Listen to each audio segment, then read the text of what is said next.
Ray Sebastian stopped in the kitchen doorway, his school backpack hanging off his shoulder, and eyed his father. Something was up. First, his dad usually wasn't home this early on Friday.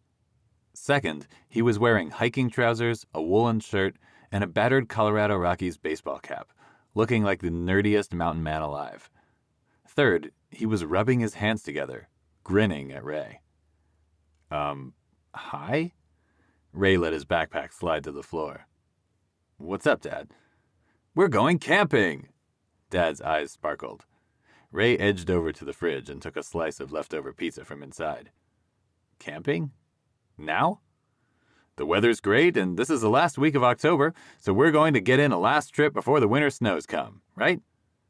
Dad picked up Ray's backpack and slung it on the shelf by the back door. Here. He opened the fridge and took the pizza box from the fridge, shoved it into Ray's arms, then piled a 6-pack of sodas on top. That should do. We're ready to go. I've packed food, the tent, our sleeping bags, and I even packed a change of clothes for you. You mean we're leaving right now? Ray swallowed his mouth full of pizza and juggled the pizza box and the sodas around so he wouldn't drop them. We have to get out of here before your mom gets home with Annie. I told her about it, but she still thinks we should be clipping bushes and pruning trees this weekend. He pushed Ray out the door and shut it behind him. She'll think of some excuse to keep us here. Wouldn't you rather be camping? Sure, but shouldn't we go? Ray trailed off. It wasn't that he had a problem with camping. His dad was a great hiker and camper, and he'd been taking Ray on trips for years. But that was before Ray found out about the secret of his hometown. Centerville looked like a totally boring town on the eastern plains of Colorado. But it wasn't. It was the most dangerous place on Earth. Inside the town limits, magic didn't work at all. Not one bit.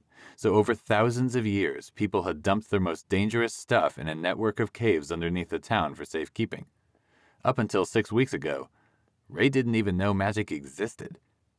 Somehow, Ray hadn't found a convenient time to tell Dad all this. He hadn't told Dad what had happened after a man named Dixon smashed into Ray's school in an ice cream truck. Because of Dixon, Ray and his best friend Clancy ended up on a wild adventure in the caves underneath the town. And then finally there was the crazy idea that Dixon told them.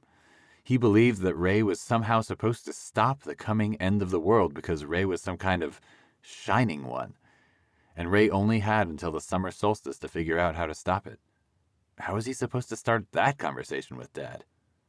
Now, Dad wanted to go on a camping trip, and that meant leaving the town limits.